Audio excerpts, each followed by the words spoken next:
Are we started recording?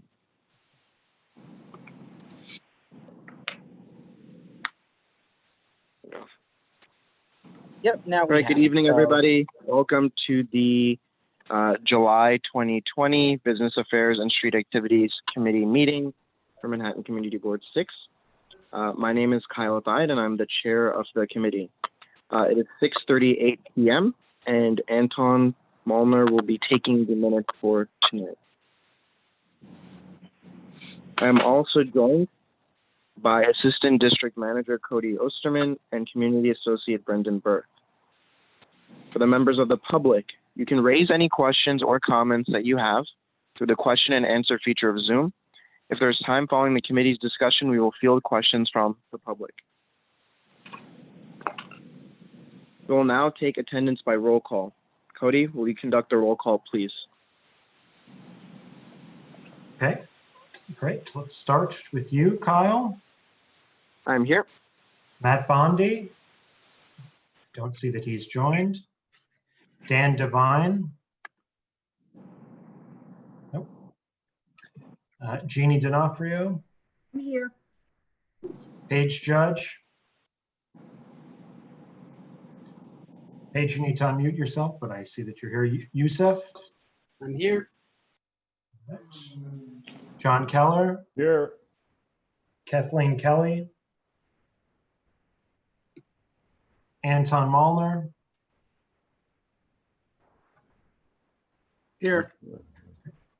Kevin O'Keefe. Present. Frank Scala. Seema Shaw.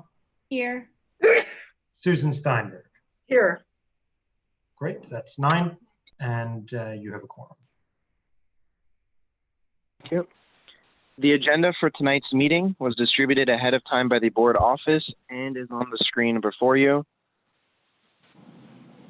Good, thank you. If there is no objection to the agenda, we will adopt the agenda as stated. Members of the committee, if you object to adopting the agenda, please raise your hand through Zoom.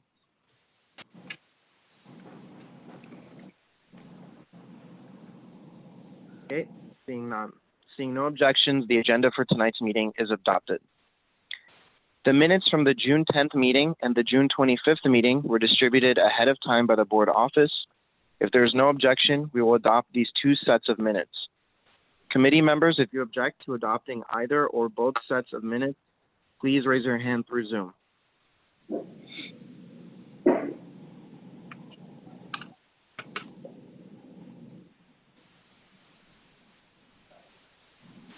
Seeing no objections, the minutes from the June 10th and June 25th meeting are adopted. They will be available on the CB6 website. So just some ground rules for everybody before we get into discussion. In order to conduct an efficient meeting, I want to share a few ground rules. Number 1, no one may speak until granted the floor. Committee members, if you have a question about committee business or wish to make a motion, please raise your hand through Zoom. If you click the participants icon, the participants panel should appear, and you should find the raise hand function there. If you still have technical difficulty, you may click the chat icon and relay your difficulty through there. A reminder that the chat function should not be used for committee business or questions about agenda topics. All such remarks should be made on the record by raising your hand through Zoom. Chat should only be used to alert us to any technical difficulties you are having or to state in writing information like an email address that was already stated aloud on the record during the meeting.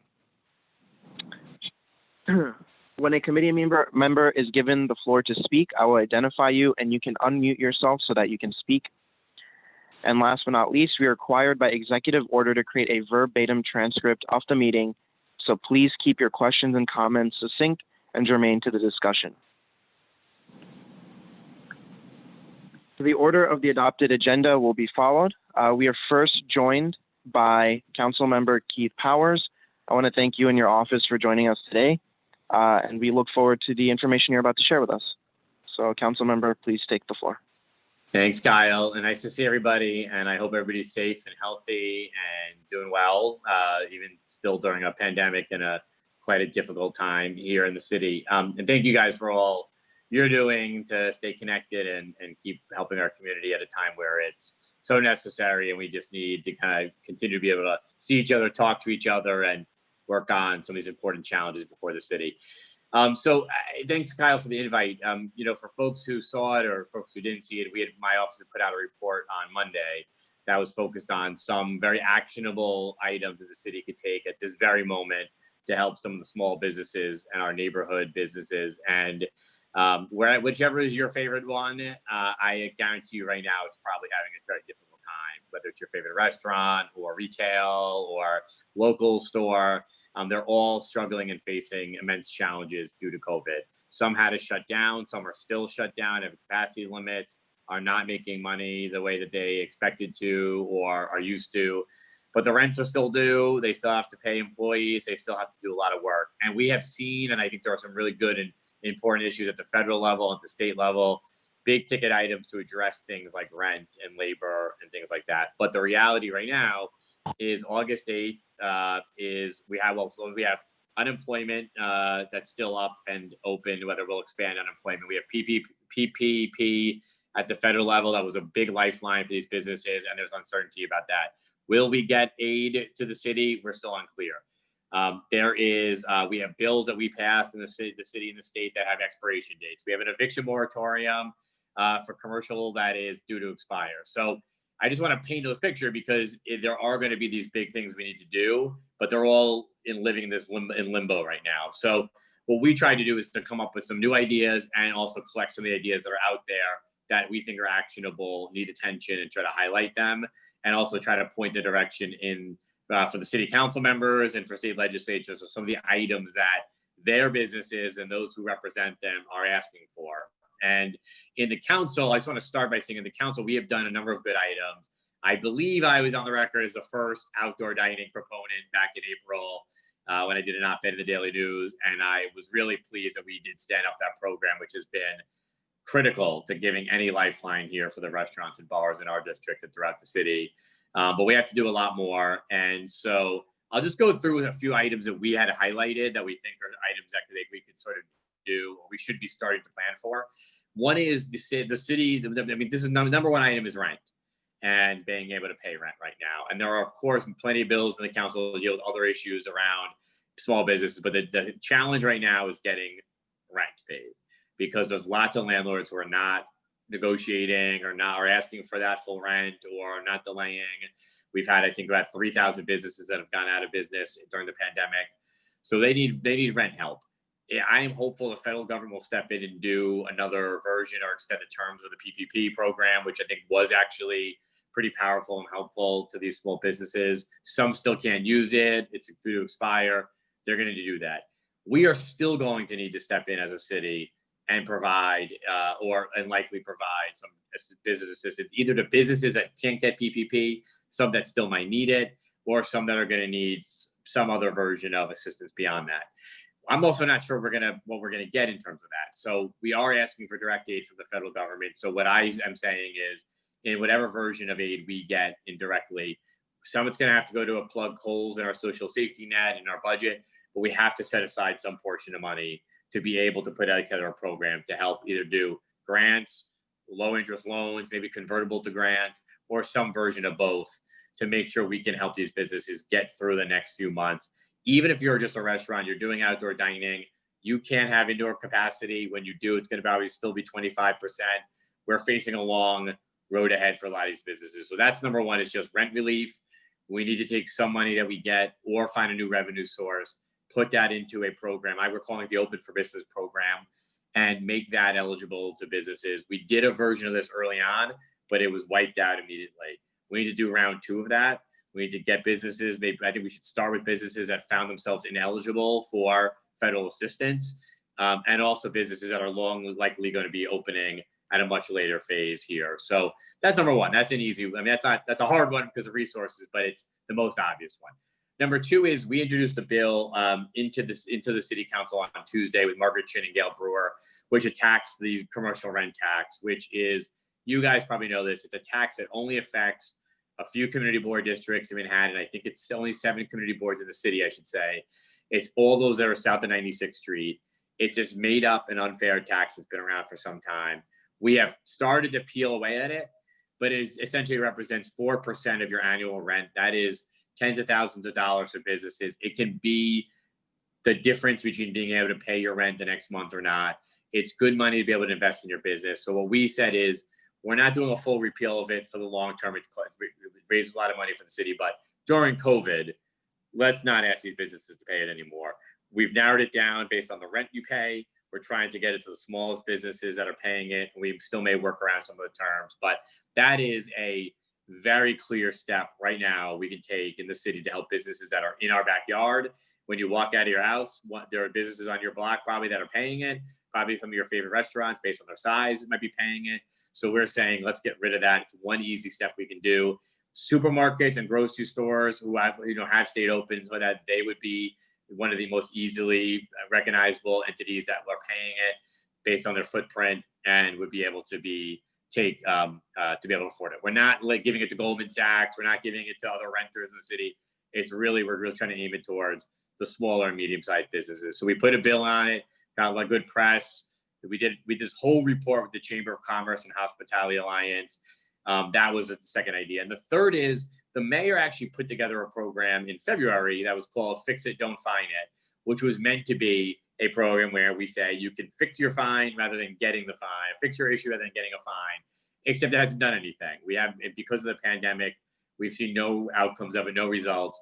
We're calling on the mayor. We're putting together a list of fines and fees and calling on him to put that process together, get these agencies together, and start going through these fines, particularly COVID-related ones. There's some that affect restaurants that are inside. It's posting requirements and things like that. We're saying, don't tell them to fix it, let them fix it, but don't fine them right now. Some of these fines are just simply 1 days of business for these restaurants with outdoor dining now. We can't afford to be charging them. And of course, the one that got the most press, because it's everybody's favorite topic, is we did call to make a permanent outdoor dining program for the future. Some people, I just want to clarify, some people think we're saying in the middle of winter, we should still have this program, maybe. But what we're really saying is for the future, for next spring, maybe in November when the program's due to expire, if it's still nice out, let's still let these businesses be able to do the outdoor dining.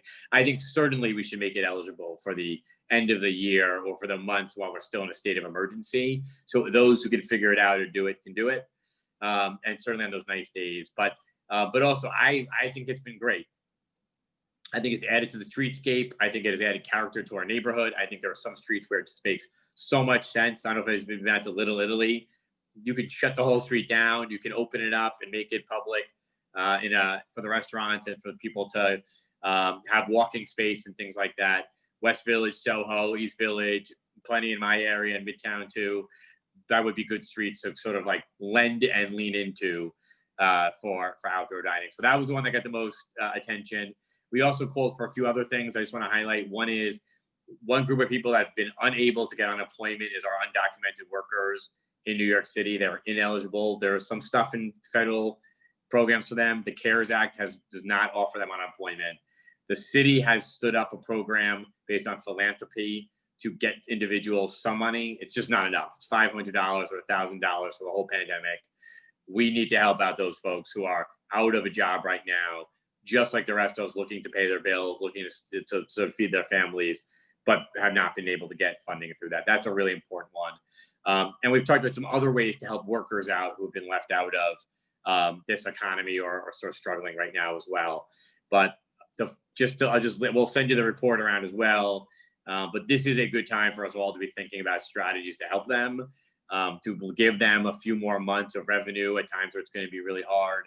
We also call for expanding the provisions around takeout and delivery. So if you order Seamless, you can also get a alcoholic beverage if you choose to indulge.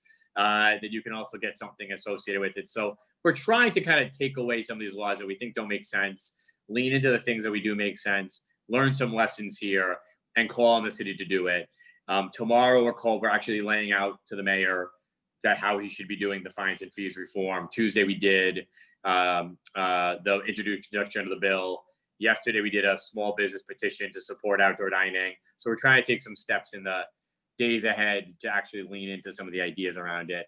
And we are looking for ideas because we're always looking for more good ideas, but how to help these folks. But what would be really sad for me is that we don't have the opportunity to visit our favorite establishments because of COVID and our unwillingness or inability to identify and find those items that we can help them with. So that's where we are. That's what we're going to keep doing. We're going to keep looking for these ways to help them out. We've already gotten and collected more ideas from some folks about things we can do. But this is a really tough moment in New York. And I just want to make sure that especially our neighborhood, like restaurants and small businesses, know that we are trying to help them. We are trying to give them ways out. And the last thing I'd say is it's in our report, but I know you're going to talk about is the business insurance interruption issue. The business interruption insurance issue is a very real one.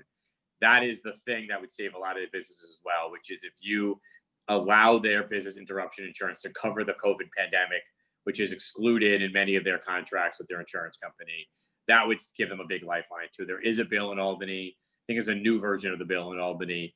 But for all these businesses that thought they had interruption insurance and to find out they needed to buy an extra option of pandemic insurance, it's so unfair to them. So we are trying to give them a lot of ideas. I think that's a great idea as well.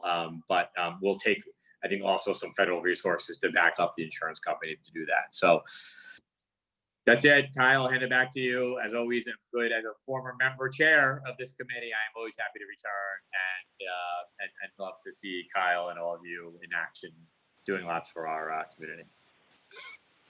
Awesome. Thank you so much, Council Member. We actually have a couple of questions. Sure. If you wouldn't mind answering them. So I see Sure. Kevin raised his hand first. Kevin, please unmute and go ahead. Thank you, Kyle. Keith, I read the report. It's terrific, I think. It was great to see the cap on the third-party apps. Oh, yeah. Important. Only question I have is, I think the DCA has a cap of 10% of price gouging, no more than 10%, I think 30 to 60 days before a state of emergency is declared.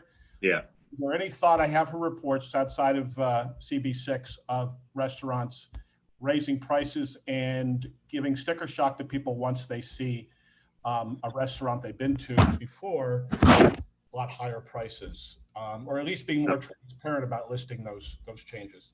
Yeah, that's a good question. I've not seen restaurants doing that, but but you should send them to us if there are. We have seen early on, and some of the folks even in Stuytown were sending me examples of where they were going into stores and seeing marked up prices for Lysol wipes and disinfectant and other items that were kind of COVID related. I see John Keller holding up his masks, and there was a real issue out there where people were, had supply or had access and were hiking those items up. And I think the price gouging law that was put in effect around COVID was predominantly focused on that stuff, but that's still unacceptable. I mean, anybody jacking up their prices at a moment where they think that people are going to be almost harder pressed to pay, but still in higher demand is unacceptable. So you can always send us examples of that if you see something, and we're happy to take it up with either the Hospitality Alliance or the restaurant, or figure out whether it is applicable under the law. I also would be interested in looking at some furthering of the price gouging laws here in the city, particularly around state of emergencies, and maybe looking for ways to either actually solidify the things that, like, rather than having the mayor have to pass an executive order around that, actually putting that into our law. And I'll just mention that, some years ago, when surge pricing started on Uber, which is one of the third-party apps too, I found that actually there were a number of instances when I think it was a Super Bowl night, actually, it was one year, where it was snowing out. It was like almost like a little blizzard, and the prices were through the roof because they were surge pricing at 4 times the hike. And I actually, with the Attorney General's office, went through the price gouging law and found that was price gouging because of a weather event with limited supply. And we actually did get them to actually define it to be, I think, no more than 2 times the ordinary price, which is still a lot, but 4 times is extraordinary. I mean, you would be forcing people to, not be able to take it. And so anyway, so we've done some on that, but you should send me any examples. It's unacceptable for people to start charging more prices. I mean, it's just a human moral issue to do that, but we'll be happy to look at it. And I think we are going to look at more expansions of the price gouging law altogether. So, but send those to me if there's particular instances.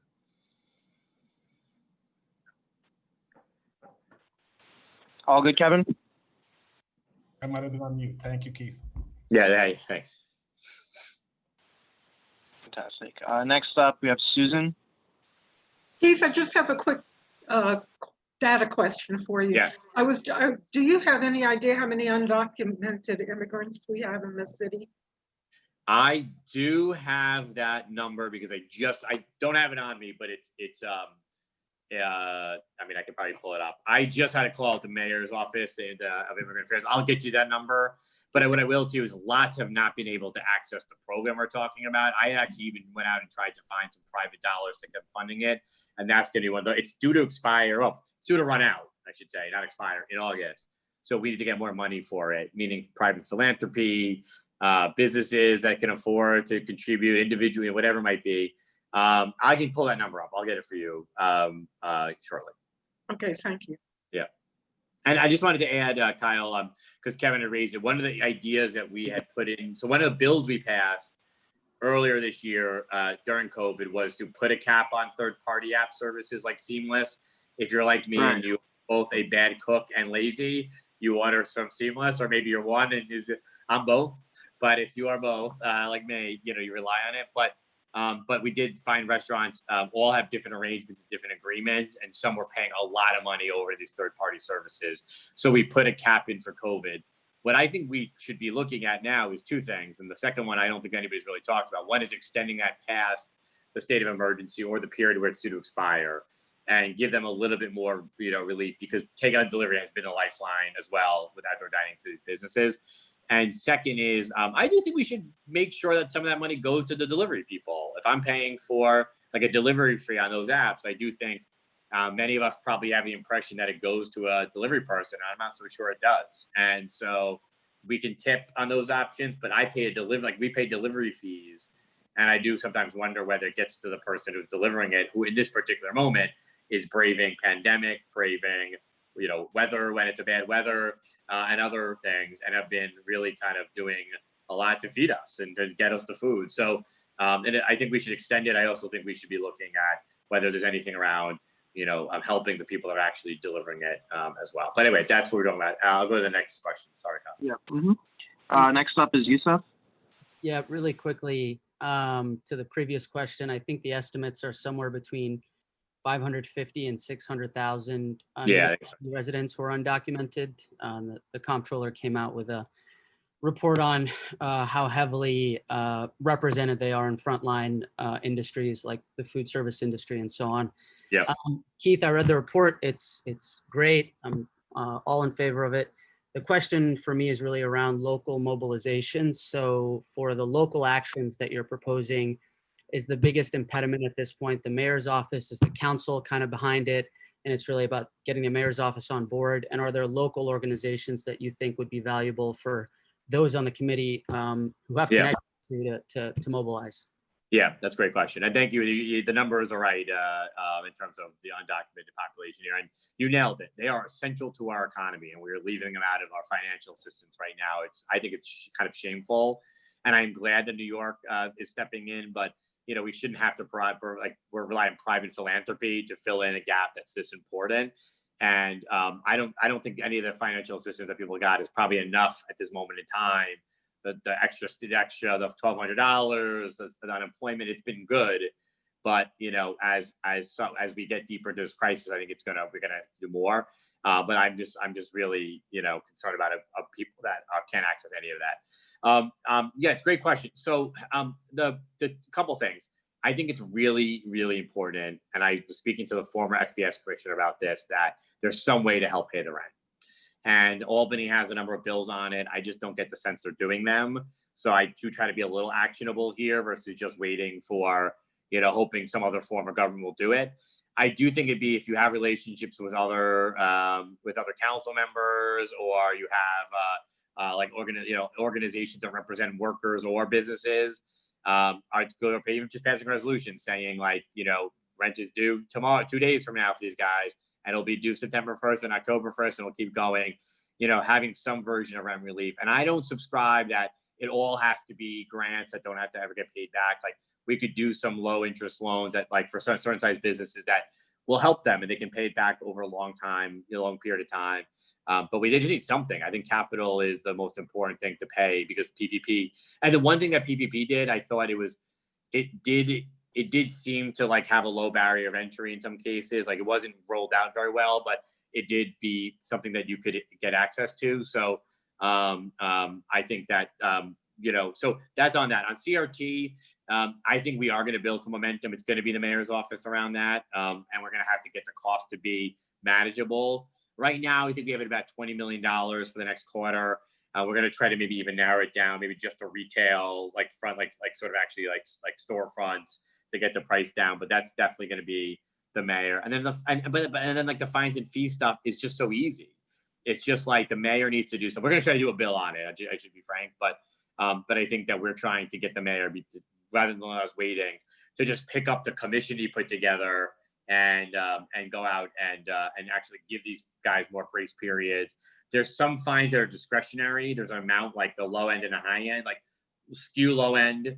And some of the restaurant industry, for instance, like this is a hard subject. This is a hard one. I'll just mention, but like have asked for like when you do DOH visits, for instance, right now, the inspections that get you your letter grade, like to make them announce visits in the middle of the day or like at a scheduled time to come. Now, the concern you have is you want them to show up unannounced sometimes to catch any bad behavior, but they said for COVID, like even make our lives a little bit easier. Don't make us shut down our kitchen in the middle of the day so that we are losing all that business for half an hour, or something like that. So, but I would say like, look, all voices really help here, because what I've learned in the pandemic, and outdoor dining was a big part of it. Like I said something about it early, and then like I know Councilman Rivera, Councilman Reynoso, Gail Brewer, everybody just started like jumping in. And in this moment, we're like, nobody's got a plan. That's why we're trying to put some form to this. So I do think it's just helpful to like talk to other members. It'd be great if we kept outdoor dining. It'd be great if we did this. Any local associations on the undocumented one, obviously any group that's working with folks, there's a lot of organizations who are getting the money and then distributing it to them.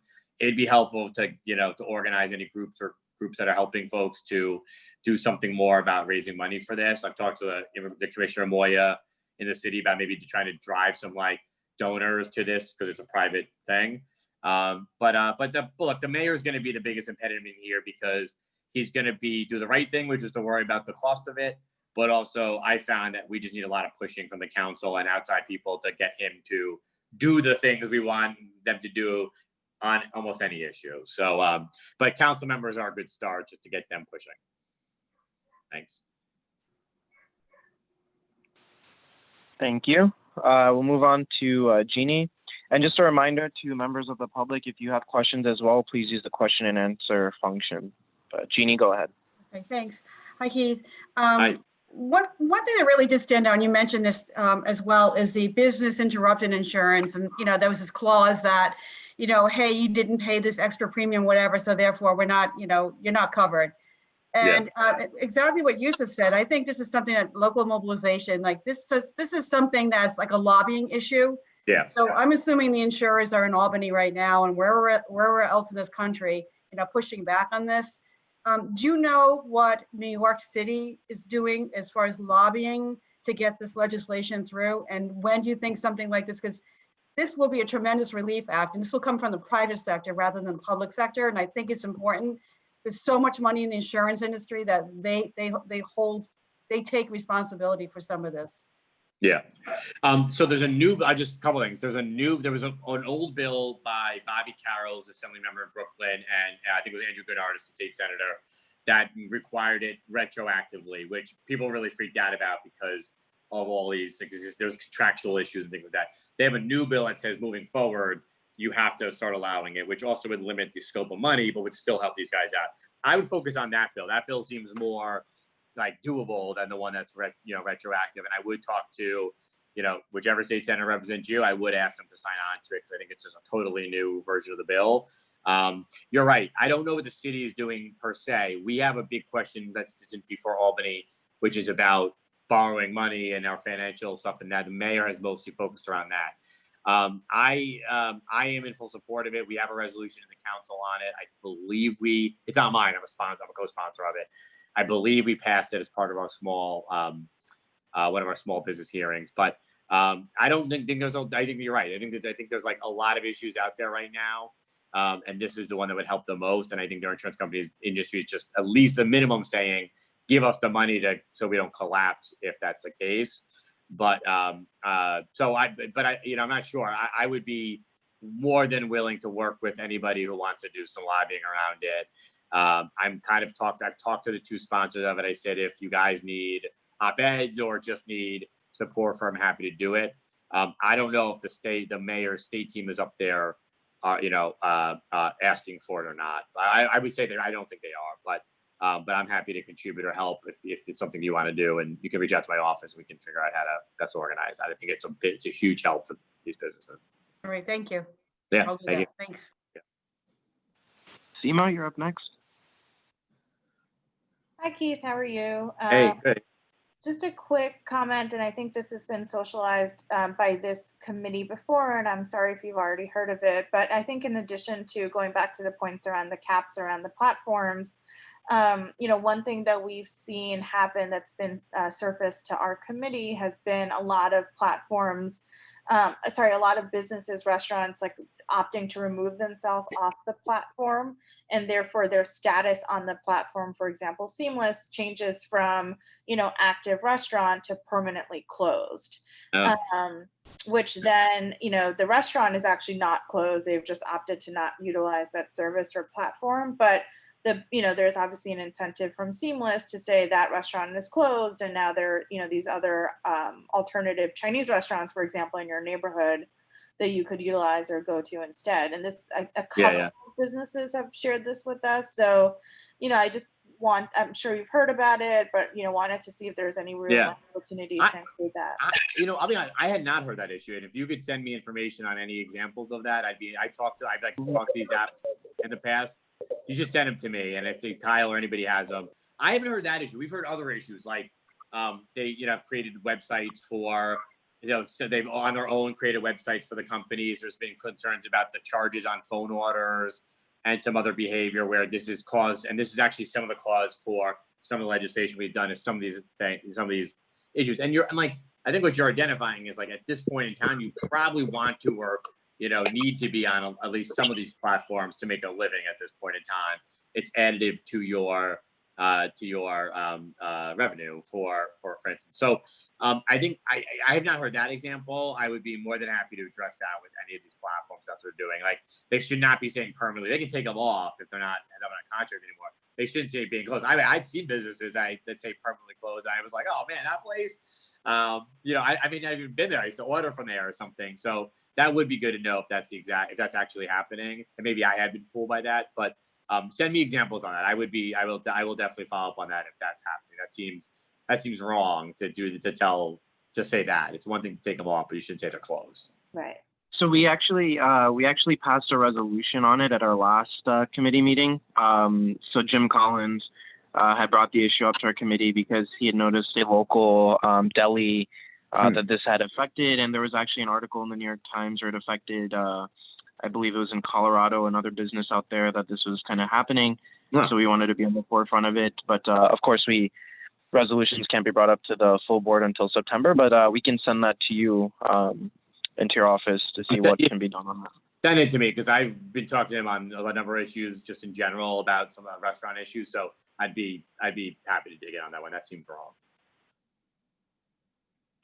All right, next up, John.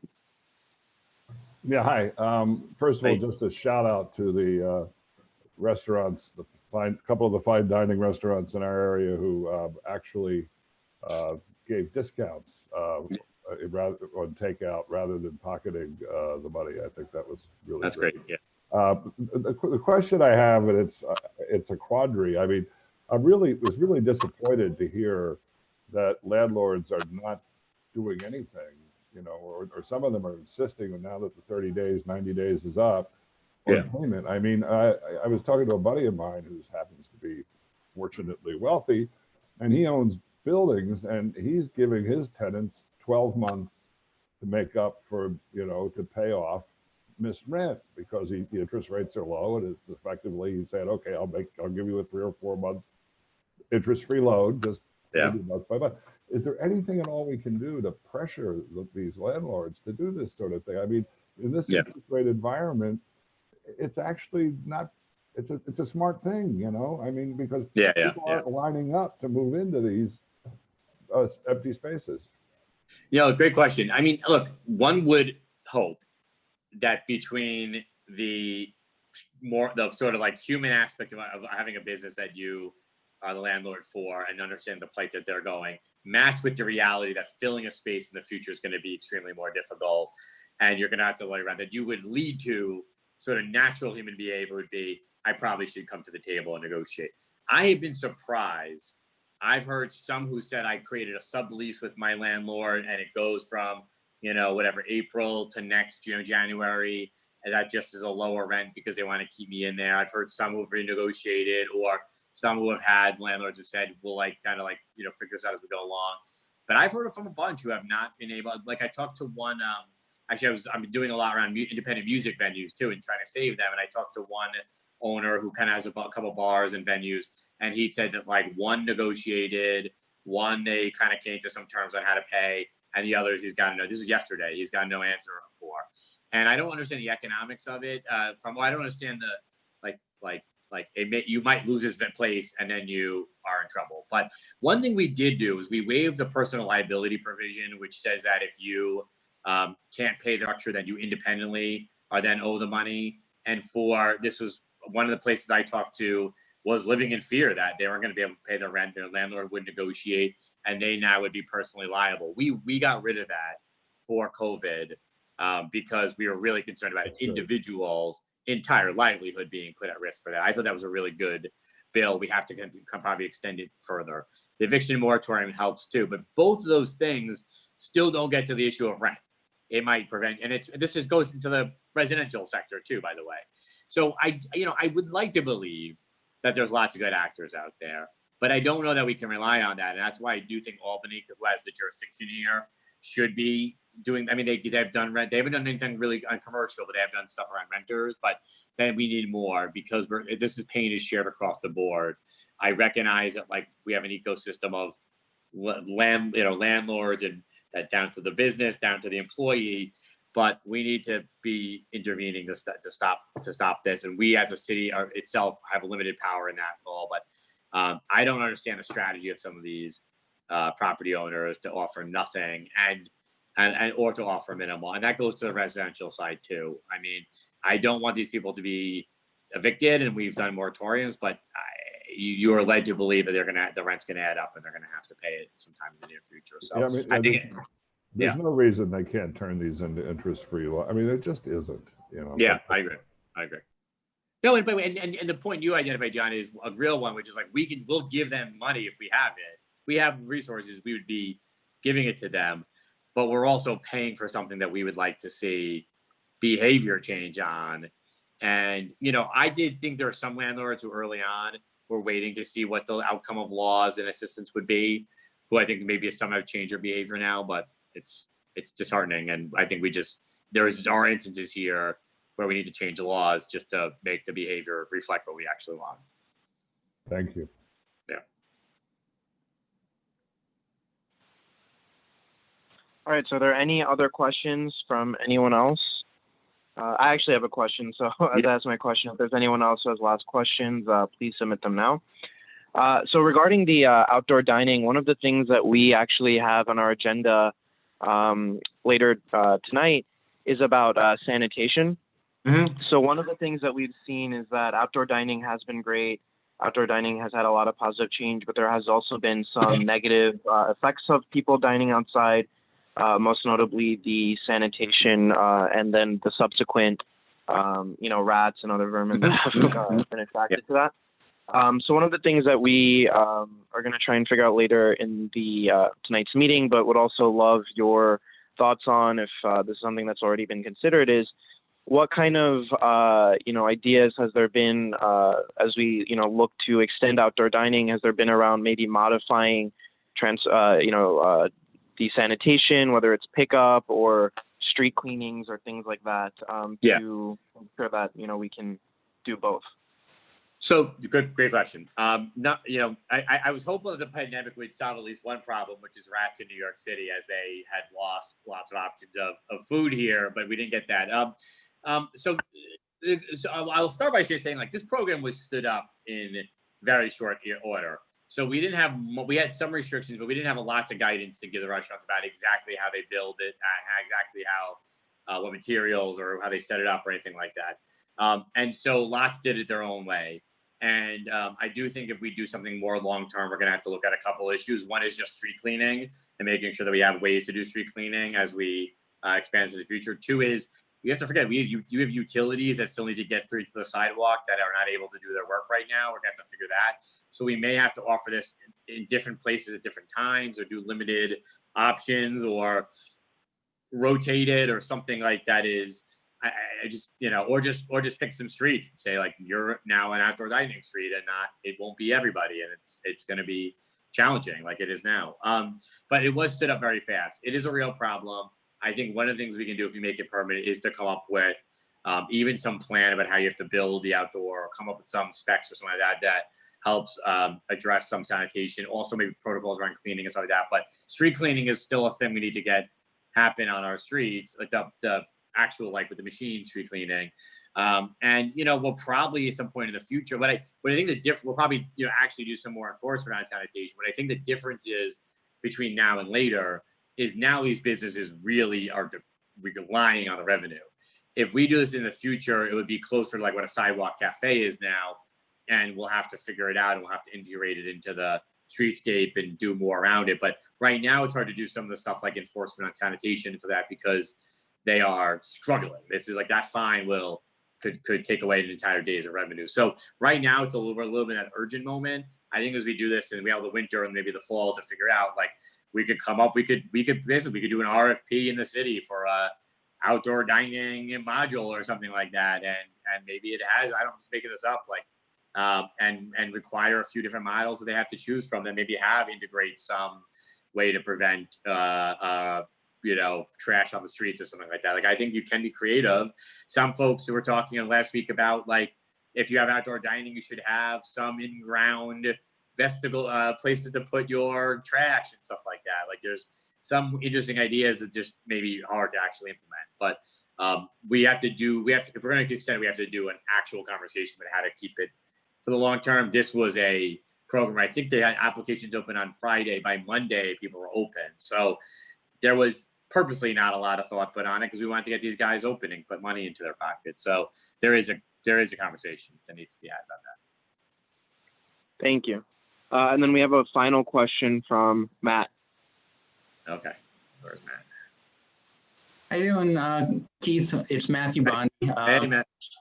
I wanted to let you know how wonderful I think it is to see the restaurants coming back to life, and how beautiful some of the streets look with the string lights and the tents and the way that they've done it up with planters and everything else. One thing that I came across the other day that I think that everybody should be mindful of going forward was one place, and I don't want to necessarily name them because I'm not out to do that to anybody, but it troubled me that I was directed into the street with my family so that I wouldn't walk down the corridor on the sidewalk. And I think that that's just, you know, something that should be in any future guidelines with respect to this, that there should be a corridor that's maintained for pedestrian use through the sidewalk, and that pedestrians shouldn't have to be directed out into the street. Because what I found on that particular day was that, you know, we were being directed into the street and protected by cones and maybe some caution tape or something like that. And I really didn't think it was okay for, you know, my little girls to be walking hand in hand with me out in the street to accommodate. Yeah.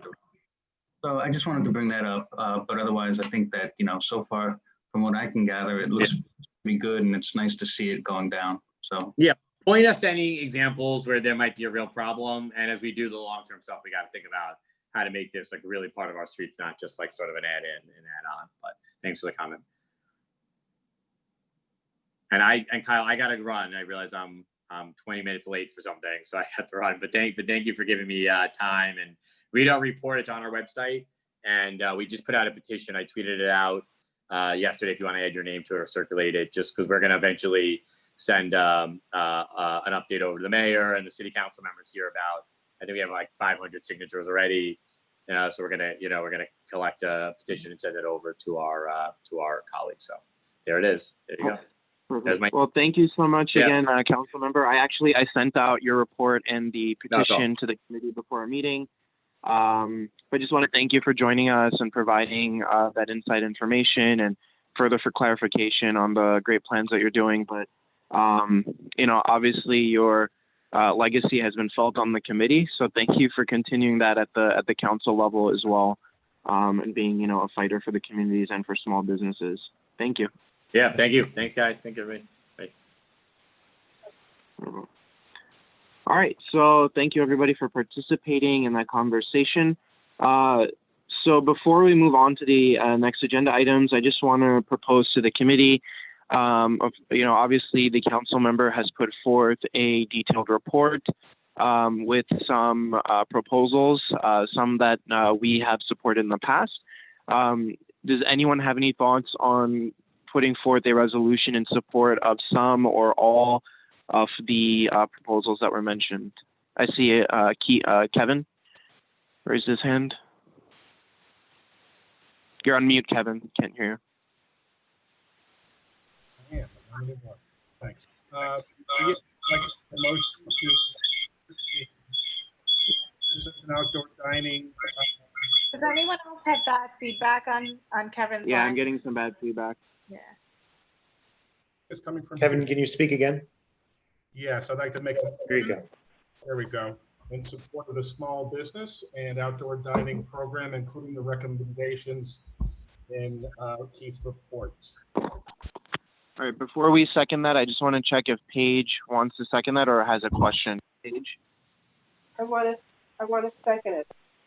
Okay. And Kevin, I wanna that's for second. the outdoor dining part, right? Is that what you said? I couldn't hear all of Outdoor it. dining and small business. I didn't hear what you said, Kevin. The outdoor dining and small business, the full report, including recommendations. Did you hear me? Yep, I can hear you. Yes. Okay, and that was seconded by Paige. So just as a reminder for this too, as we vote on this, we are absolutely allowed to include suggestions that we would like to see, because this is a plan. So for things like outdoor dining, if we have issues with sanitation, of course, or even ideas on, as the council member just mentioned, if we have ideas for how we want to amend that to say that certain blocks have to rotate so that we have opportunities for street cleaning and making sure that there is an evaluation that doesn't disrupt with pedestrian space or traffic. We can add those as well. Kevin, you had something to follow up?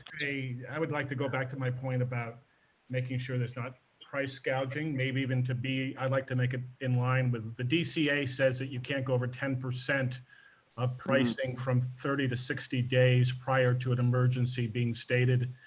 I'd like to think that restaurants can do the same, especially if we're supplying so much support of them in other ways, like keeping a cap on the third-party apps. So I'd like to see that as part of it, certainly. Any other comments from anyone else? Please raise your hand on the panelist. I can't see otherwise, so. Oh, okay. All right, Jeannie, and Thank then you. Matt. Sorry. Yeah, so for the sanitation, I would like to say that they need to look at the sanitation rules and guidelines, but I wouldn't be specific about rotating street closures or anything like that. I would have no idea how that would affect overall revenue.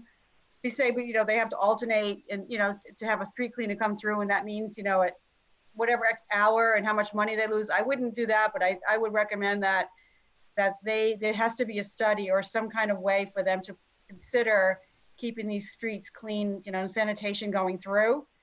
And I lost my train of thought about coming through pedestrian traffic, that they find that they should start looking for ways to organize pedestrian traffic or for pedestrian flow without making a specific recommendation.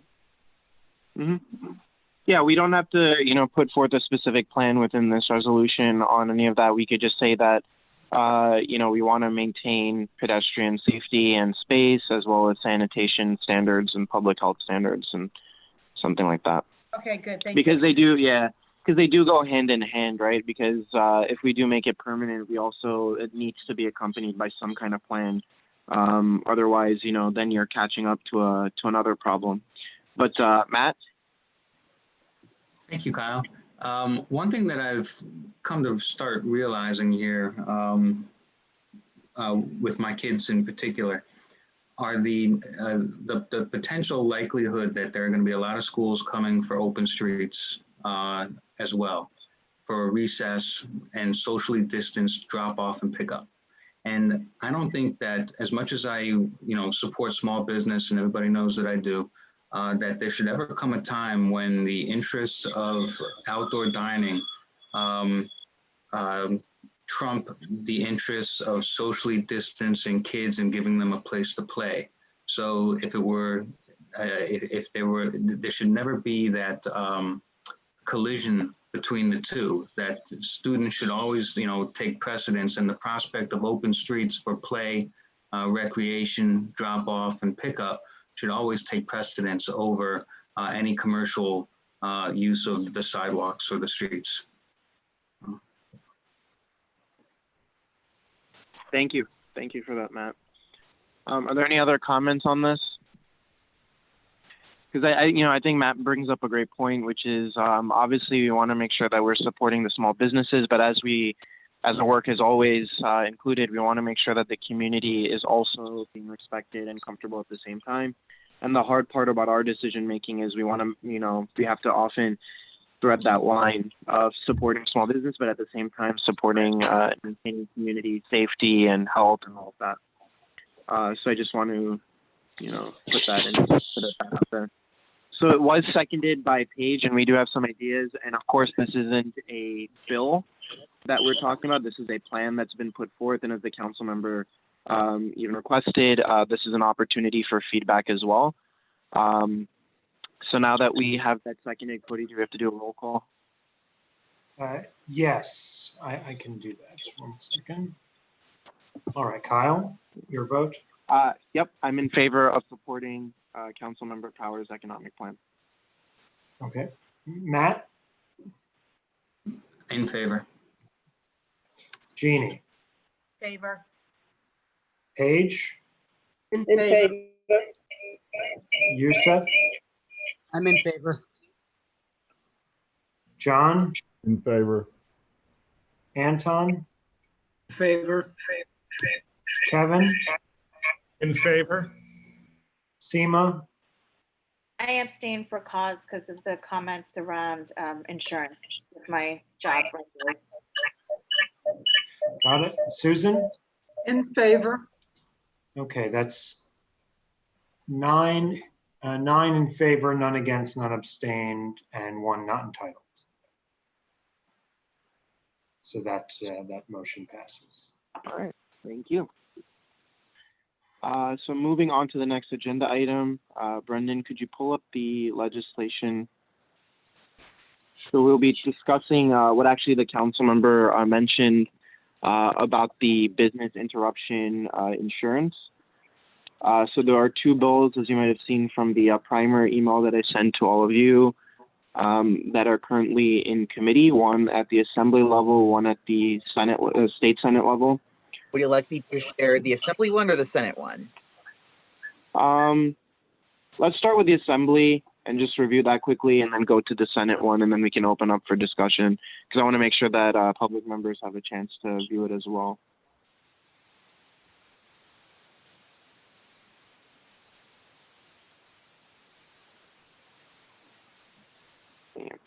Yeah, so this was, as I mentioned, passed or introduced back in March when the, quarantine stay-at-home guidelines first started, which of course affected many businesses. And a lot of them didn't have insurance that covered, or at least business interruption that covered pandemics. And so what this legislation does in partnership with the state Senate bill is to include pandemics going forward, as the council member mentioned, that it should be part of business interruption going forward so that businesses can have a layer of protection against what's going on. So I don't know if anyone got to review this before the meeting, but I want to open it up for discussion. Obviously, this is an important piece of legislation that we should, send our support to, or if we have changes to it, that we should indicate those as well.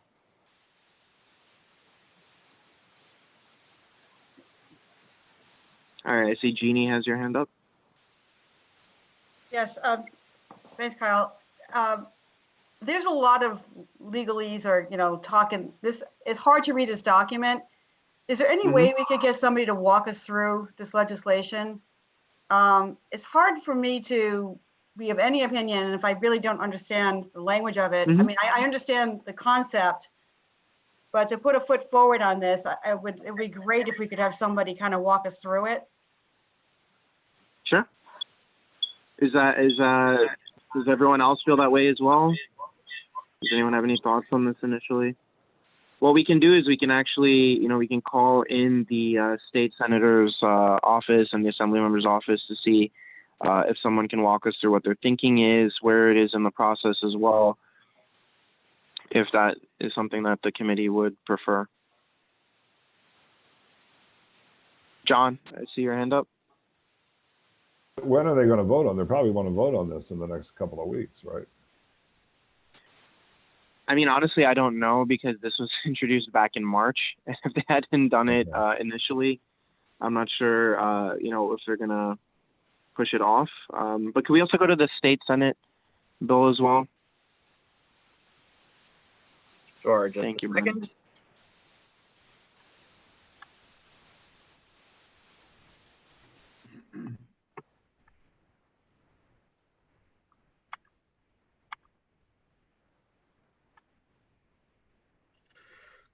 Thank you. Yeah, so as you can see, it's still in committee, both of these. So we do have some time, but obviously our next meeting would be in a month.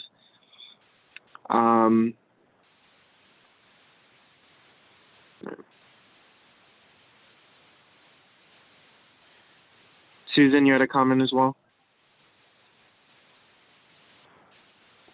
Yeah, I think probably the Senate and Assembly bills are essentially the same, but I also read this New York City Bar report, their concerns and objections. It was bad enough not understanding the bills, but my eyes absolutely crossed. And my brain dissolved when I read what the lawyers had to say. So frankly, I think it would be, if we're to do anything intelligent with this, I think it's essential we get it explained. So I would encourage having either, assembly member liaisons or Senate liaisons come and make a presentation. Okay, yeah, we can do that. Is this co-sponsored by any of our CB6 assembly members or senators like Harvey or Dan, or they would be the logical people to go to, right? Yeah, so we have Senator Hoylman there as well. Okay, there we go. Yeah. So that wouldn't be a big ask then. We could just ask his office to, or Senator Hoylman himself. And I'm pretty sure one or more of our assembly members must be behind the assembly version. I'm just guessing. Yeah, could we check the assembly one again, Brendan? Just to double check. This could be easy. I mean, this could be relatively simple.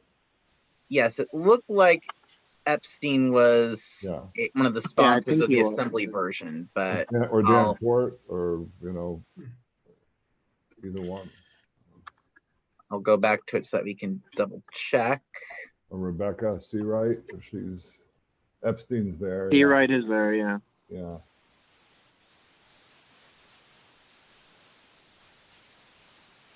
I don't see is Epstein there? I thought he is. He's in the first he's the fourth of them. Yeah, he's the first. The fourth name. So yeah, we could have ask them someone from Senator Holman's office and Assembly Member Epstein's office come to our next meeting. And Seawright as well. I think she's pretty good with the community. Okay. So are we all fine with having a presentation on this next month? Does anyone feel strongly that we should comment on this or vote on this at all? I'm fine having a presentation at the next meeting. So if anyone, Jeannie, your hand's up? Oh, sorry, I didn't take it down. No. Oh, okay. So if anyone objects to the plan of adding this to our August agenda as a presentation, if you object to that, please raise your hand. All right, seeing, oh, I see a question. You've got a question. Yep. So the question says, will this bill cover the claims beginning in March, or is it just for future claims? So I believe that it covers everything going forward. I think there was the distinction that the council member mentioned, that there was an earlier version that was asking for this to cover prior to the actual or I guess back in March and the early days, but that there is an amendment to make it going forward. But I think with the presentation next month, we can better clarify what they're thinking and how they've edited the bill since it's been in committee for so long. Okay, Seema? Oh, sorry.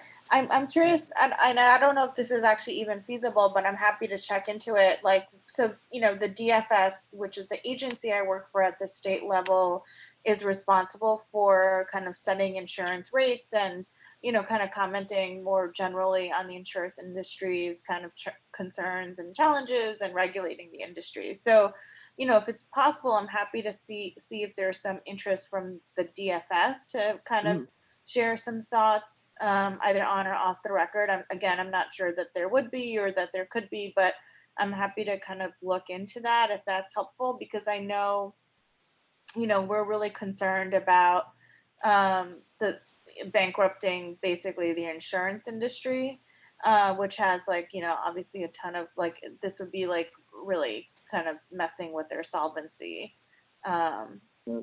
And not like I'm commenting on either of these bills or even commenting on which direction I think the committee should go, but, you know, I think we need to think through who we're thinking about as winners and losers in this fight. Yeah, I think that's a valid concern. Yep. So yeah, if we could have someone from DSF, that would be great. Yes, I'll do some research on my end. Awesome. All right, so let's move on to the next agenda item. Thank you for everyone on your feedback on that. Could you pull up the article, Brendan, just so that we have it in the background? So the next part of the agenda is to discuss the sanitation issues that we've been seeing due to outdoor dining. So to just provide some context to the conversation again, we've received a number of complaints, and I don't know if anyone has walked around as well. I've done some bike rides up and down 2nd and 3rd Avenue just to see how everything's been working out. And yes, there's a lot of positives. People are supporting local businesses. People seem to be enjoying it. But the downfall to that is that there is increased garbage, increased sanitation on the streets, and then of course what poor sanitation attracts. And I've seen it myself. I've seen it, at least, you know, in our neighborhoods, an increase in, you know, rats, roaches, other types of bugs. And I've also seen a huge amount of trash on the side of streets that is kind of left there for many hours. And I've gone late at night just to see how everything has been going on. So I've seen trash stay out till about, you know, like 2 a.m., you know, just sitting there on the side of the streets. And of course, you know, that's a breeding ground for a lot of different things. So I think, and as many of you know, just talking to me socially, sanitation is one of my side interests and how we think about sanitation and how we move forward with it. It's still bizarre to me that we, in the, you know, 2020, just throw bags of garbage on the sides of street, and it hasn't evolved from that. But I think this is a good time to do something immediate to address the concerns that we're seeing, because I think this also impacts how people feel about outdoor dining. I think it impacts quality of life, of course, and then as we are focusing on public health, this impacts that as well. So I sent out some links on Department of Sanitation, on their schedules, on their process, things like pickup.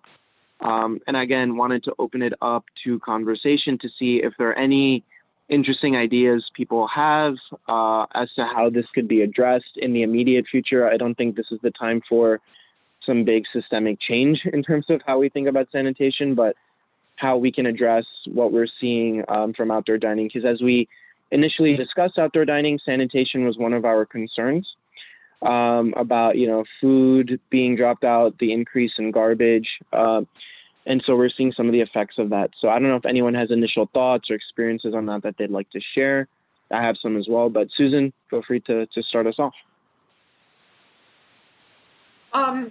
I've scarcely left my apartment, so I don't know what the setup is in the outdoor dining. I mean, I've seen some photos, but would it be possible just to have additional garbage bins, not the ugly ones, some big plastic ones, on each end of an outdoor dining, so that would be a quick place for people to drop trash. So you're talking about like a dumpster? Well, that's that size? Well, that's pretty ugly. Maybe like the street ones you see on the street. Is that what you call a dumpster? No, so I was thinking, so the issue that we're seeing is that the amount of garbage is like too immense for the garbage cans that we see itself, whether it's the like solar powered ones or the canister type ones where they have a garbage can inside another can. As I've walked and biked around the area, I've seen that overflow just from pedestrian garbage. But what we're seeing is a lot of commercial garbage, so from the restaurants itself. And I've even gone a little bit south of our district and just north of it as well, just to see, to peer in other neighborhoods if it's just something unique to us. But it seems to be a citywide issue. I've seen piles and piles of garbage that are just, hey, it's hard to walk around, first of all. I've seen people set up outdoor dining next to the garbage as well, and which is kind of disgusting to me. I would never sit in a seat next to a big pile of garbage, but things like that. So to have a simple canister, I don't think would necessarily solve the solution unless you were suggesting something like a dumpster. But my initial thoughts were something like more structured pickup for Department of Sanitation and have it earlier, but particularly in highly congested areas of outdoor dining, which could be pretty easily gathered, that information. And so our district, particularly on like 3rd Avenue and 2nd Avenue, I was actually biking last night. I wanted to grab a picture, but there was traffic, so I didn't stop. But there was piles of garbage outside of a residential area that had overflowed from a commercial space on 3rd Avenue. And there was obviously smell. I saw a bunch of rats going in and out of it. So to have, I don't think the canister would solve the solution, but it would have been great to see at least, amending the schedule to have garbage be picked up about an hour after outdoor dining is supposed to close, or an hour and a half, rather than sticking to these like late night schedules, because it's just sitting out there till like 2 a.m. That was when I saw it out there, which is pretty bad, because at that point the problem has already existed. So it's more about swift pickup. And then obviously now I think more pickup, because there's just more garbage accumulating. Jeannie, see your hand up. Okay, thanks, Kyle. I totally agree that more frequent pickups would be helpful. I just have 2 questions. Is why is there so much trash and buckets on the street from restaurants when they had no problem when people were eating indoors? They have trash receptacles inside. I don't know why all of a sudden the trash is now being piled up outside in public, facing containers. That's number one. And number 2, I think there's also this, it's like a movement. So I think if people are, we lost the composting program, right? The mayor shut that down, and that's causing a problem, right? And I think that's probably part of it. I mean, I guess if there could be some kind of like movement, emotion, like people need to know that, again, sanitation is part of, keeping a virus at bay, So I guess the two things, my two questions is like, why is there so much trash? And I think the restaurants are going to push back and say, hey, that's not our trash. You know, we still do the same, we have the same practices, it goes in the receptacles. So if it's not them, then what? Is it this public people congregating and, you know, or, you know, is it that nobody has the money for a commercial pickup? I mean, I guess, again, I'd like to know why there's so much trash. And I'm sorry, and just to go back to the composting, I think if they can get that going again, that's a huge plus in so many different directions. Global warming is a huge issue, you know, and it's like we're forgetting about what's happening with climate change, and you know, so we're throwing out this whole composting program to save some money, but in the long run, it's not. So you know, maybe that's a problem too.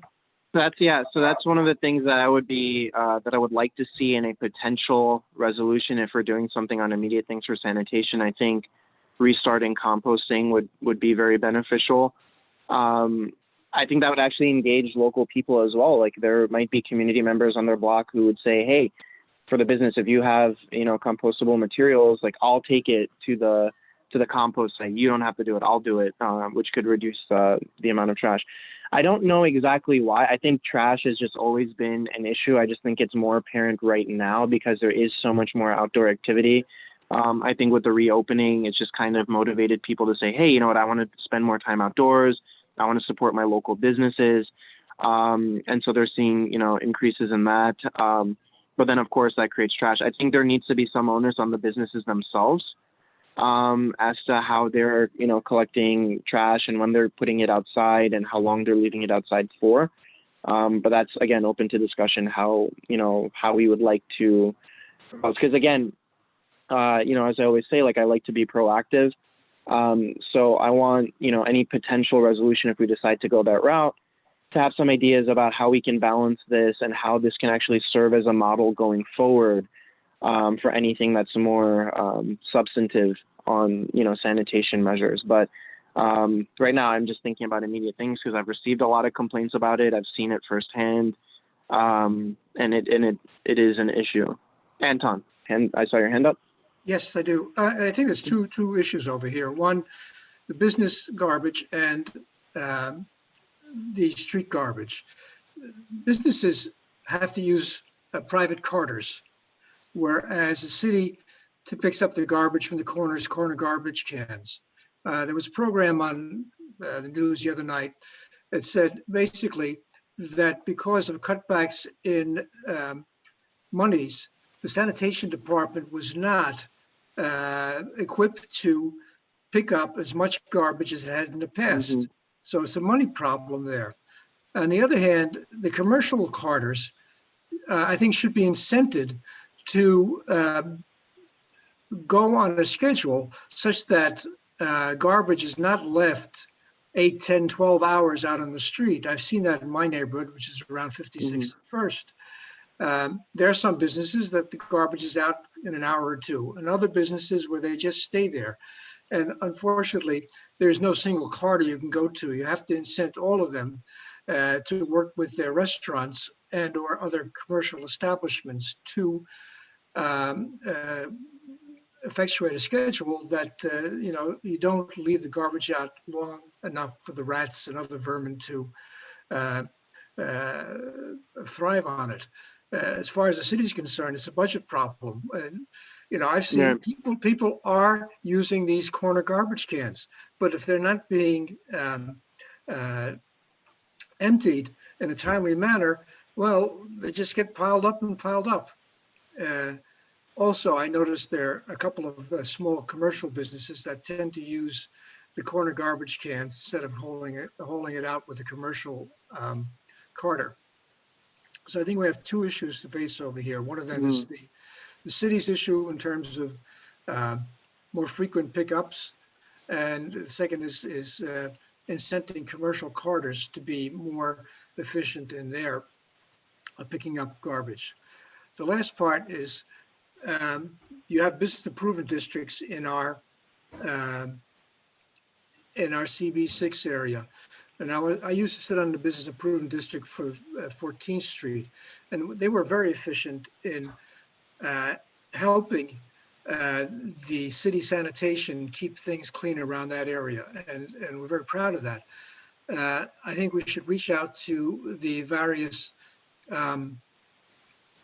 partnerships and see if they can help our city sanitation in their job. Mm-hmm. Great ideas, Anton. Do you have ideas? You were talking about incentivizing the commercial pickup. Do you have any ideas on what that could look like, just initially? I really don't, but you know, there are smarter people in the sanitation department or in this business who probably can come up with ideas. Okay. Fantastic. Kevin, I see your hand up as well. Oh, someone. Who was that? That was me, Cody. Oh, what's up?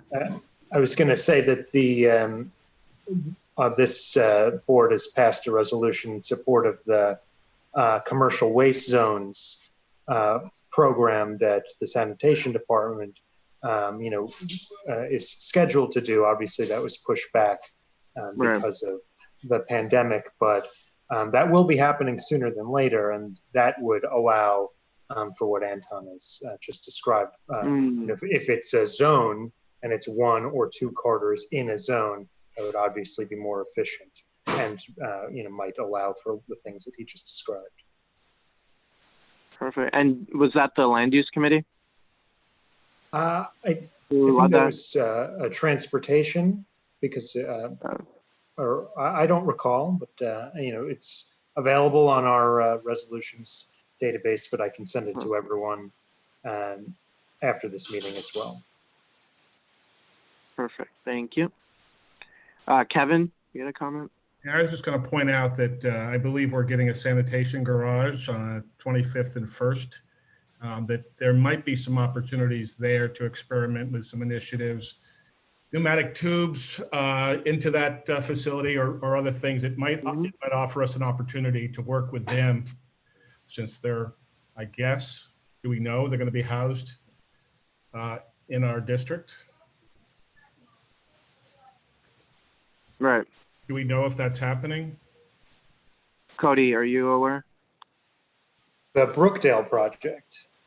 Right. There's not been a lot of movement on the Brookdale project in the last little while, and I would be very interested to see how the city's budgetary constrictions impact if and when that moves forward. But even before then, we hadn't really heard that was starting up again. I know that they were waiting for the space to be vacated by Hunter. Mm-hmm. So so actually, what Kevin was mentioning is something that I'm really into. As I mentioned, I love figuring out better ways for sanitation. So this actually exists. This exists on Roosevelt Island, where they have tubes that actually suck the trash out and send it to a trash collection center. So that's how they actually, if anyone has ever been to Roosevelt Island, you don't notice any trash outside or on the streets. That's, to me, sort of like the wish list, bigger idea for the rest of New York City. But that's something that I would love to see. And yes, as many people know, there is conversations about the Brookdale site, which has been obviously very contentious for our community at the same time. From Brendan, who mentioned the resolution originated with the Transportation Committee. This is about the commercial waste zone, and the resolution passed back in 2018. So if anyone would like to see what that resolution was about, the link is in the chat box as well, so we can review that. But yes, I do think that there needs to be some immediate action in the future about this trash collection and cleanup, because the corner cans are overflowing from people just being out on the street. The commercial trash is increased because of more people going out. And then there's also what Anton mentioned, because we do have budget cuts, there is a budget deficit. There's probably not as much pickup as there was before, which has also exacerbated the problem. So does anyone else have any other further comments on this? Does anyone want to put forth a resolution that asks Sanitation to modify their schedule to accommodate the increased trash because of outdoor dining and because of the summer months. This doesn't necessarily have to be, an increase in the amount of pickups, but just could be a modification of their scheduling and their strategy with everything that's going on. Jeannie, I see your hand up. Will this go to the board? This will be held hold until September, this resolution, because the board is basically on, summer break? Yeah, so the way it works is I can bring it up to the executive board at our next executive board meeting, which it can pass the executive board under advisement that it would be then followed up by a vote in September. Okay. I will be happy to work with you, Kyle, because I've never done it before under this resolution. Yeah, let's do it. Yeah. Okay, cool. Awesome. Yeah, and we can send you the resolution style template. Great. So we can do that. Yeah. Thank you. Yeah, I have I sent that out, but I can resend it out again. Obviously, this will be a little different because we're not voting on an application. But yeah, I can work with you on that. I would love for you to take the lead on that. And I'd really, especially because you're passionate about the composting program, I'd love that to be included as well, because I think that is a component of this as well, is that there's no place to do that anymore. Okay, thank you. Yeah, so is that a motion, Jeannie, that you're proposing? You're on mute. Sorry, motion, yes, motion to go forward with the resolution on the sanitation process. All right, is that seconded by anybody? Second. All right, seconded by Susan Steinberg. Cody, could you do the roll call? Sure. Kyle? I'm in favor. Matt? In favor. Jeannie? In favor? Paige? In favor. Youssef?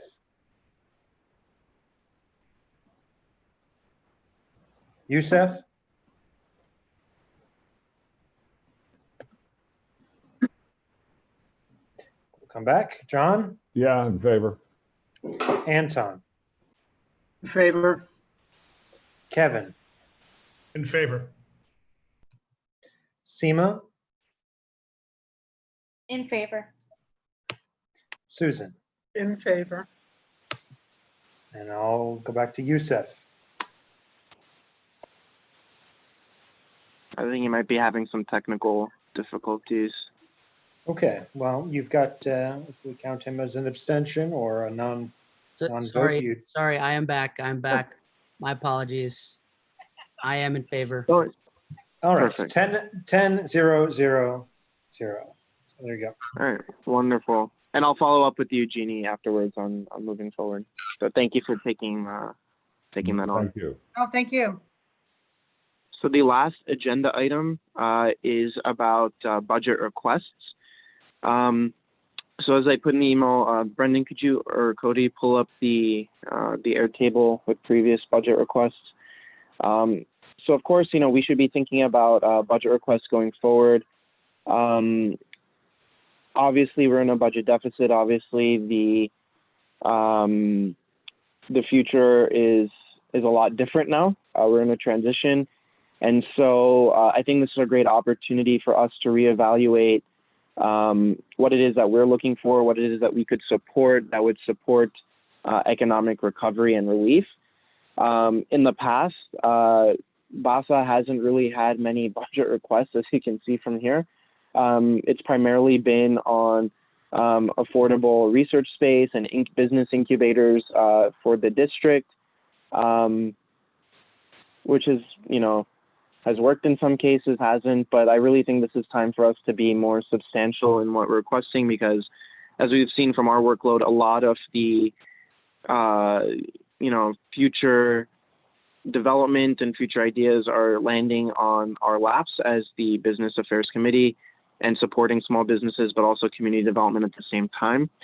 So I wanted to open it up to, and this is obviously the first of many conversations, but I do want us to start thinking about it.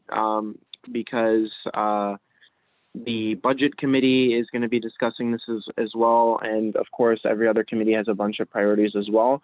But I want us to start thinking about things that we could request or modify as we move forward. With this also affects our district needs as we go forward. And of course, that's going to be very comprehensive going forward because there are a lot of needs going on right now. But I wanted to open up the discussion to see what kind of things that people are thinking about, things that we want to see in the district, or maybe changes to agencies' priorities, or anything else. So Jeannie, I see your hand up if you want to start off the conversation. Yeah, thanks, Kyle. I was thinking of a small allocation to maybe work with the bids on a needs assessment. So, you know, because this, like we're roiling in so many different areas, right? And maybe we could bring in some, I hate to use the word, but some consultants or some experts to kind of go out there and canvass what's going on. So Community Board 6 could be more effective in what we do to help out our businesses. And we could come up with some solutions. We could knock on doors, but maybe if we had a small budget, where we can bring in professionals who can actually look at some, you know, actually do a needs assessment. I don't know if this is coming from my world in philanthropy, but it's just that it might just cut to the chase a little bit quicker if we had a little bit of money to do that. So a community needs assessment. Exactly. Okay, perfect. Does anyone else have any other ideas? Any hands up? So just to, you know, I can start off with some ideas. Some of the things that I've been most interested in, and obviously I think this is exacerbated going forward, but I've always been interested in like workforce readiness, making sure that people are prepared for the workforce, that businesses are prepared for, you know, whatever it is that's coming their way. So really, as I was thinking about, you know, future budget requests, and of course, this is not a fully formed idea, but really thinking about like entrepreneurs support. So like really supporting small businesses. I think, you know, if you saw the commercial rent control resolution that we passed a couple of years back that I sent to everybody via email, one of the big things that needs to be done at the city level is that there's no definition of what a small business is, how many employees that is or not. And there's a definition at the federal level, there's a definition at the state level, but the city really hasn't defined that. And so I think there needs to be some support for those actual small businesses that we're talking about. So to give you an idea of what we're talking about, there is I believe it's a federal definition of small business is 500 employees or less, because in the grand scheme of things, I guess that is pretty small. But when we're thinking about small businesses at the local level, we're thinking about those mom and pop shops that are run by the people who are in the store themselves. And the owners are their employees as well, or they have a couple of, you know, a handful of other employees that are helping run the place, or they're independent companies or bookstores or things like that. So creating some kind of, you know, support program for businesses to get back on their feet, whether that is incorporating consultants or, you know, accounting or some kind of support that maybe, you know, businesses don't have the resources to take on, even though it's important for them to go forward with that. We could do things for individuals, you know, creating some kind of like job network or hub for people, because obviously a lot of people have been unemployed, but maybe creating some kind of training program to get people back on their feet that helps them get trained in job placements or workforce readiness, something along those lines. So those are just some ideas that I've been thinking through. Obviously, they're kind of half-baked, but something along those lines, because I think this is an opportunity for us to come up with creative ideas to address the problems that we're seeing, particularly from a business economic development side. So I don't know if that kind of has, you know, motivated someone else to think about something, or if people, as they've, you know, been preparing for this meeting, have come up with other ideas, or just have a gut reaction in this moment to some things that we could put on this budget list.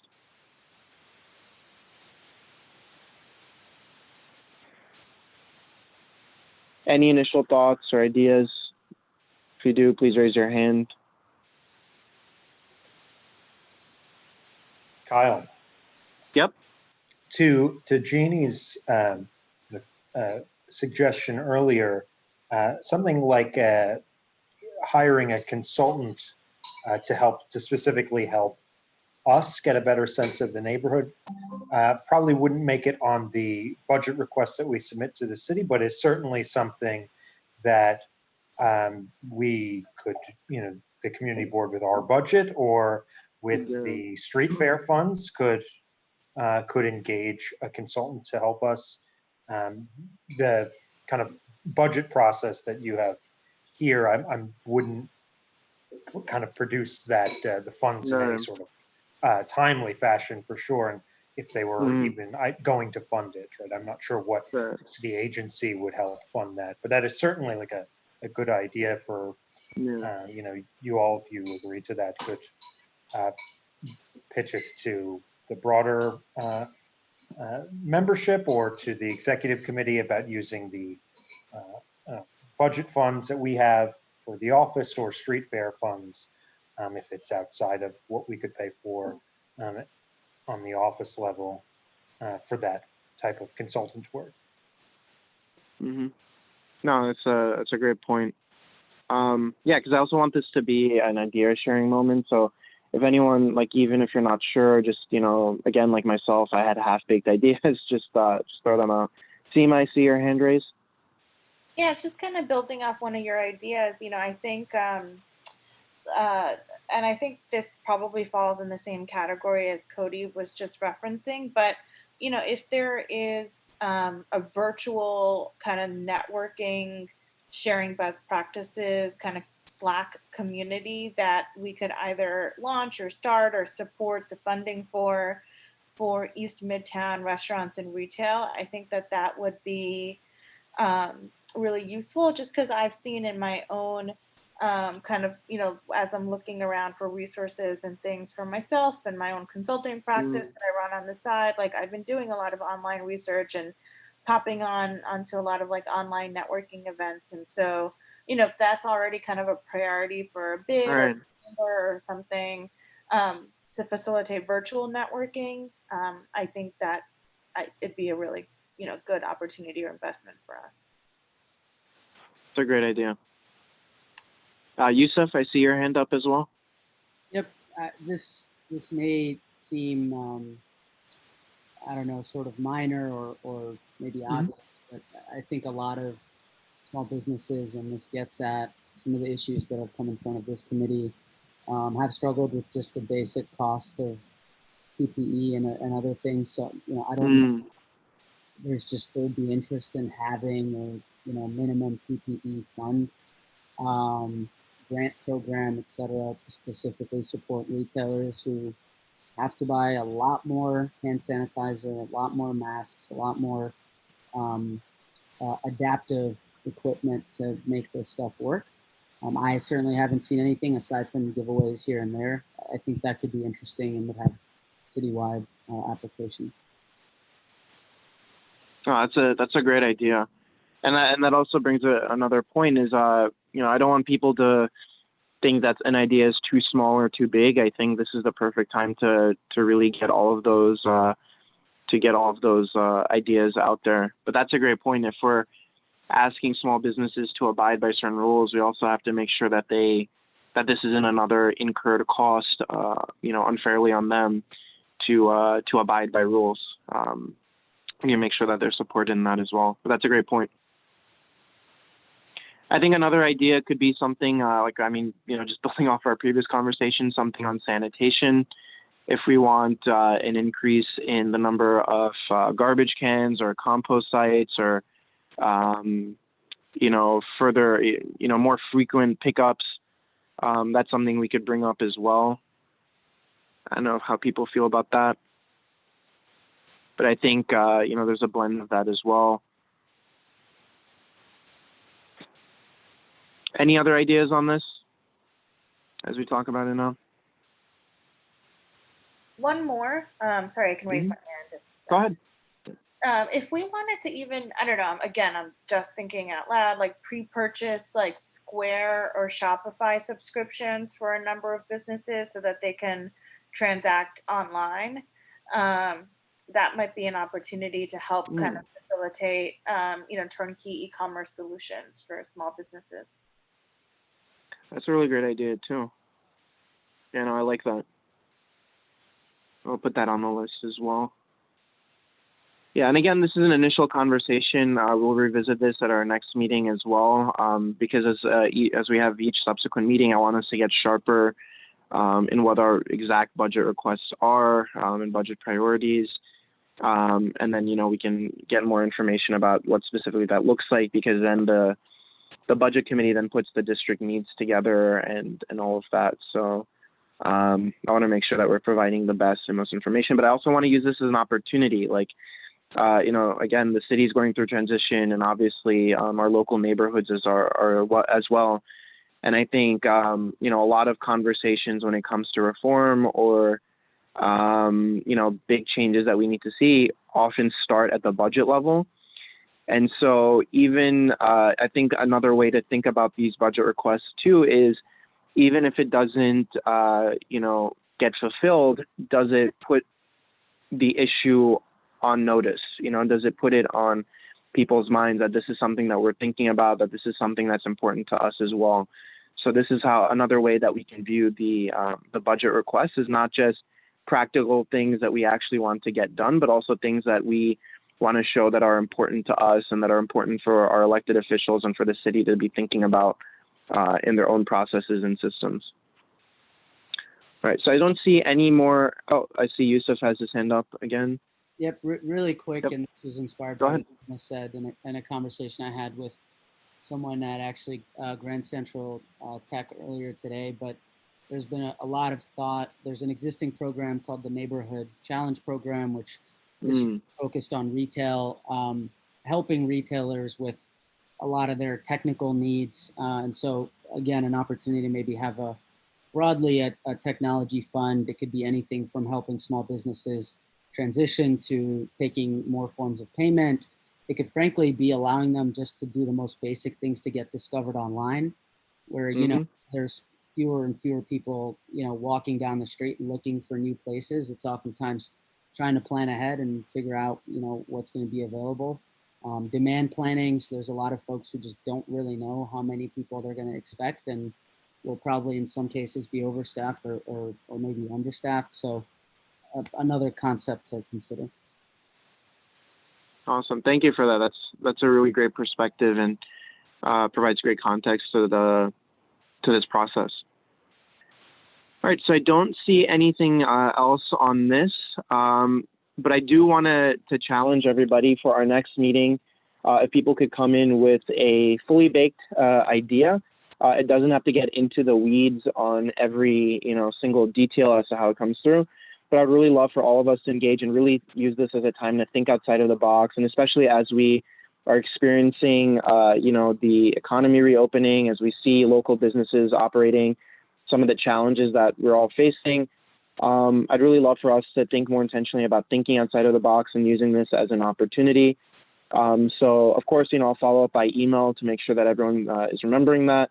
But please, I'd love for someone to just, everyone to come in with an idea for some kind of budget request. I think that would be a great way to start the conversation off. And especially if there are repeat ideas, that's wonderful, because then that shows that this is something that's important. So that's the challenge that I extend to the committee for next month.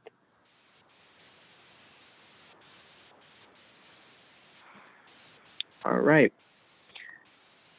So moving on, let me just get to this. And just before moving on, are there any last comments or anything on budget requests before I move on? All right, seeing none. So for the chair's report, some of it I've just pretty much put it on the agenda. A lot of the concern has been about sanitation and about the repercussions of open dining. I think overall it has been positive, but as with anything, and especially something that was pretty expedited. There are some shortcomings, and I think we had a pretty, substantive discussion. I think our local reps, like Councilmember Powers, is thinking very intentionally about it in the immediate future, but also the long-term future. And so I'm excited that we took some stances on that today. But other than that, just some of the things that I'm thinking about as well. I don't know if anyone else saw these articles, but about public safety in particular, about people, particularly in Midtown, drug abusers who are out on the streets, people finding hypodermic needles around. This is an issue that hasn't happened in our district, but has been occurring just outside of our district. And of course, we have a number of social services hubs within our district itself. So that's just something that I want to put on everyone's notice, that this is something that we might have to think about. I know a lot of the, in terms of budget, things were allocated to social services. So it might start to, as we're seeing this on the street, might be a joint collaboration with the Housing, Homelessness, and Human Rights Committee on things that how we want to see the social services being implemented on our streets, and how we want to see some results from that too. I just wanted to put it on notice because I saw some articles about it, and I saw received some complaints from people within the neighborhood who said that they had been seeing some stuff. So I just want to put that out there. But with everything that's going on, again, we want to make sure that we're not making every single issue a police issue, but we also want to make sure that we, this is a very simple phrase, that people feel safe and comfortable at home as well. Again, another balance that we're trying to achieve. So it hasn't occurred directly in the district yet. It had occurred just outside, but just want to make sure that everyone has that on their forefront as well, because it might force us to have some conversations on that as well.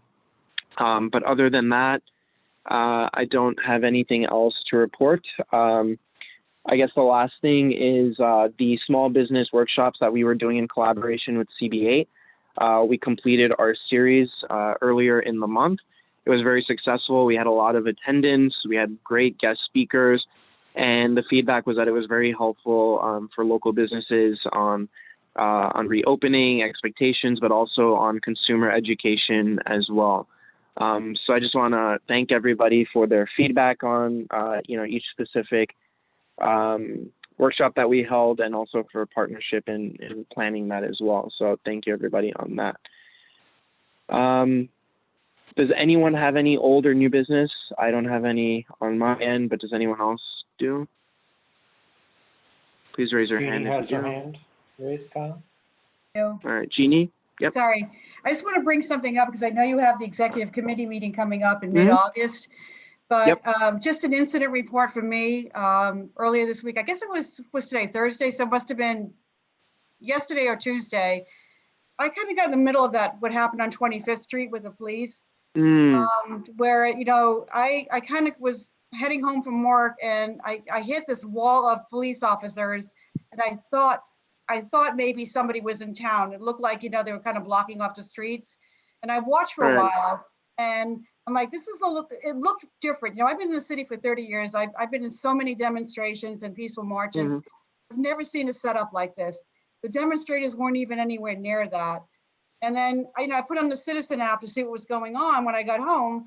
And this whole thing about, in our district, that these police officers, and who knew who they were because we've been watching what's going on in Portland, took somebody and threw them in the car and just took off. And they had one of them, if you saw the video, had his hand on a gun ready to shoot somebody if they approached him. And this is in our community. And I don't know if we want to make a statement about that, where we stand on that, but I just thought it was a mess. It was a hot mess. And, I don't know what we can do about it, but it was scary. And, I'm watching people around me. There were kids around, young children, there were older people. And, it was just a clash that didn't need to be. And I don't know if we should make a statement on it, but it was crazy. It was so surreal to me. So thank you for bringing that up. So actually, Kevin, I don't know if you have something to say on this as well, because Kevin actually alerted me to this before it went viral. He had found a video online, he sent it to me before there were articles, before it was in the news. Discuss. I don't know, Kevin, if you want to just say anything. Just that my 13-year-old daughter and was with a friend of hers, and she was there as well. And she said that she was not involved in the march. It'd be fine if she was, but she was just walking home to Peter Cooper Village, and she said, "Gosh, the marchers were so peaceful. They weren't really doing anything to." I mean, I think we know now, if you saw the follow-up reports, that it was a 19-year-old who had been charged or accused of destroying 4 cameras near City Hall, and they said they were after her. That just, that's the facts. But I was very disturbed when my daughter said that not only that had happened with unmarked vehicles, which is very, very concerning, but that there wasn't any instigation, at least from her eyesight. Yeah, and so one of the first things that I did was I connected with Corinne, who is the chair of the Housing, Homelessness, and Human Rights Committee. So any sort of police-related matters is really under the jurisdiction of her committee. But like everybody, I was pretty disgusted and horrified by that, because even if this individual is guilty of the things that they said, there was no warrant, there was no reading of their rights. There was no due process. It was basically a kidnapping in an unmarked vehicle by people who are, by an agency, a city agency that is supposed to serve and protect our communities, not go off on their own on, covert missions to, first of all, how did they even know that they were at that march? So I'm like, I have a lot of questions about, surveillance and what human rights and privacy might have been violated in this whole matter. But yes, I feel that, and I reached out to Corinne already about this, but I'll follow up with her, because I really think it should be her introducing that to the executive committee. But I, of course, and I know everyone on this committee too would back that up, that there needs to be some statement or some kind of action on that. Of course, we already took some budgetary action earlier in the year before we convened for the summer. But yeah, I mean, this was just, awful, and they tried justifying it, and I don't know how. So if there's some way for us to partner as a committee with human rights on that, especially on the street activity side, if that kind of goes under our jurisdiction, but I would definitely collaborate and bring that back to the committee for further discussion. But yes, as your chair, I'll absolutely bring that to the full board, and I'll work with Corinne to see how we can discuss that more in depth. But thank you for bringing that up, Jeannie. All right. Is there any other new or old business or any other comments that people would like to make? All right. Seeing none, I'm adjourning the meeting at 8:25 p.m.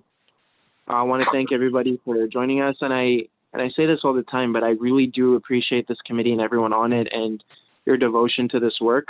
We are the only committee right now, I think, that's meeting through the summer. And obviously the issues that we are facing right now and discussing are very important to not only our neighborhood, but to the city as a whole, not just for now, but for years to come. So I really appreciate everyone's engagement and devotion to this work and input and feedback. So please continue to do that.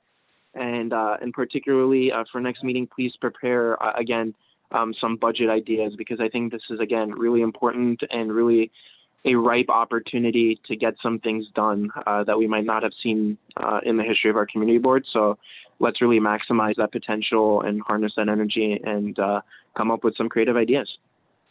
So thank you, everybody. Stay well. And look forward to seeing everyone on the street on my bike rides if you're out there. Thanks, Kyle. Thank you. Good night. Bye. Good night. Good night. Thank you. Take care.